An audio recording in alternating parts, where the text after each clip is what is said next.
guys, and welcome to the Norwich vs Sunderland match review. But before we do get into the review, if you like Luke O'Nien, if you love Luke O'Nien, leave a like on the video. That'd be massively appreciated. So if you love Luke O'Nien, if you like him, if you want to give him a kiss, like him. If you love him, hit the like button.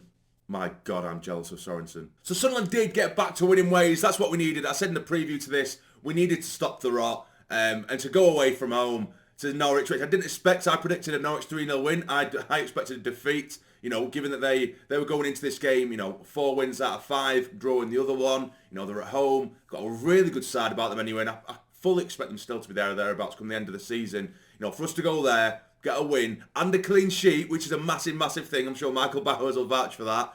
I mean, not a day goes by when he's not banging on about clean sheets. I think I can hear him now. If you listen really carefully, he is somewhere in the world talking about clean sheets. But I love you, Michael.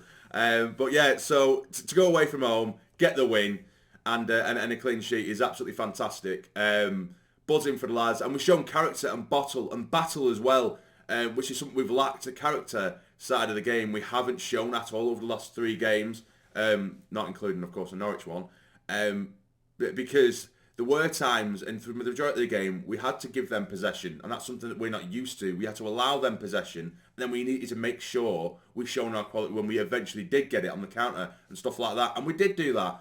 First half, getting into the game anyway, we did have a couple of injuries again to contend with. We just seemed to have more and more negative team news funneling through the closer we got to kick-off with Pritchard, who was out. Apparently it's just a niggle and he should be back next week, hopefully. Same with Diallo as well. So we have to contend with the issue of no proper striker, and then 2 of our sort of main attacking players are getting pulled through injury as well. So it was just absolute bare bones. But we did have Pato and Golo 9 at left back. Alessi's out for the season, unfortunately, is what I was meant to say. Alessi's unfortunately out for the season. Which is just another injury to contend with, which is just terrible for him and for us because he's been fantastic. But we had Ballard and Bart at centre-back, Trey Hume at right-back, and then we had Mishu, Dan Neal and Barr playing sort of behind Gelhardt, and then we had Clark on one side, Robertson on the other, and like I say, Gelhardt up top. So getting into the game, I thought we looked really positive. Whenever we got the ball, we wanted to get at them. Clark was looking so dangerous down the left-hand side. He was really getting at Aarons. And by the way, I just want to say, Max Aarons, he gave us one of the worst dives I've ever seen. The refs, fall for these all the time. But, when they're facing their own goal defenders, they're running back to their own goal, facing their own goal, and Clark was chasing him down. It's a good yard away from him. And then Aarons just flings himself to the floor. It's been going all around social media. It was terrible. He was doing it several times throughout the game. But it was actually Aarons who got the one sort of Norwich really good clear-cut opportunity of the game in that first half.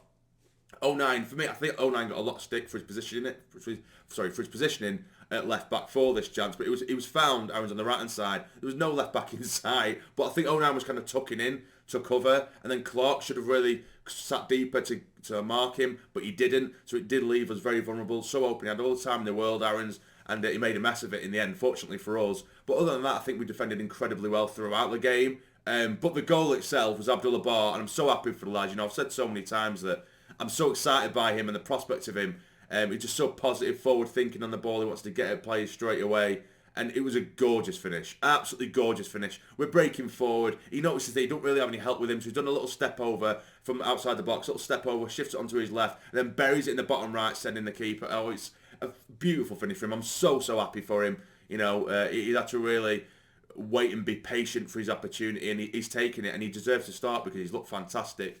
But yeah, like I say, we're still creating opportunities. Not too long after Gelhardt and this, I was in the pub when I watched the game and I was fuming for a good 15 minutes after this chance because I just felt like Norwich had it in them because they have the quality. I felt like an equaliser had come, but not long after the goal, ball was pumped over the top. It's a bit head tennis around the sort of final third in Norwich's third.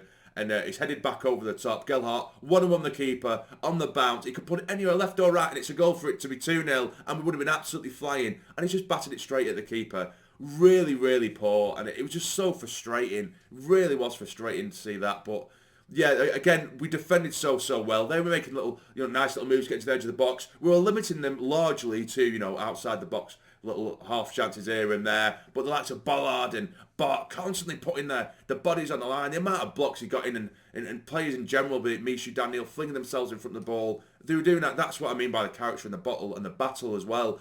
that they all showed. They were doing it constantly throughout the afternoon, and you need to give it them, you know. We really did limit them to minimal opportunities. And like I said in that first half, I think we looked the better side. We looked so dangerous going forward. Second half, Norwich really shown what they were about. Completely different beat to the first. Not to say that they were poor in the first, but I feel like their tempo was a little bit sluggish in the first. And again, we limited them to sort of long distance opportunities and shots from long range.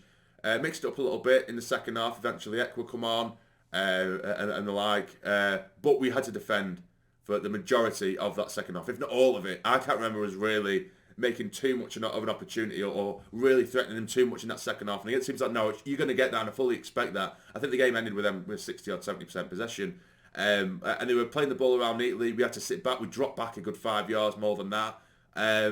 We had to sit deep and just accept the fact that they would keep hold of the ball. Again, largely limited them to half chances from the edge of the box and that, but, you know, winning everything in the air, then saying, you know, throw at us what you can. And we were largely dealing with everything. So I'm really, really proud of the lads. Really proud of the lads. And we managed to see it out.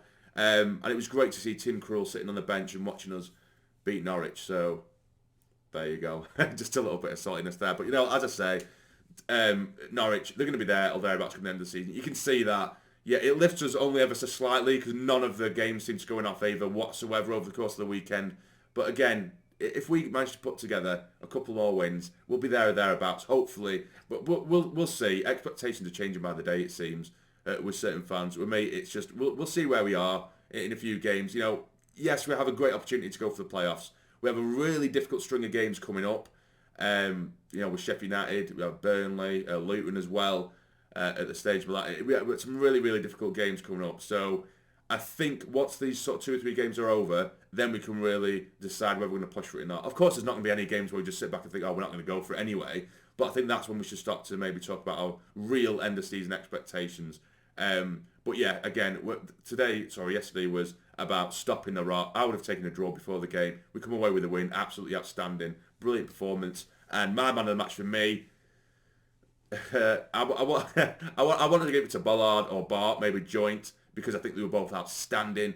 I also kind of want to give it to O'Nien for the kiss. But yeah, so anyway, so that is my review, guys. Yeah, it hasn't been too long, but I don't have too much time today. But yeah, if you have enjoyed, hit the like button, and if you love Luke, of course, hit the like button. Subscribe if you're new to the channel to become a fully fledged member of the Sarny Army. But for now, take care, stay jammy.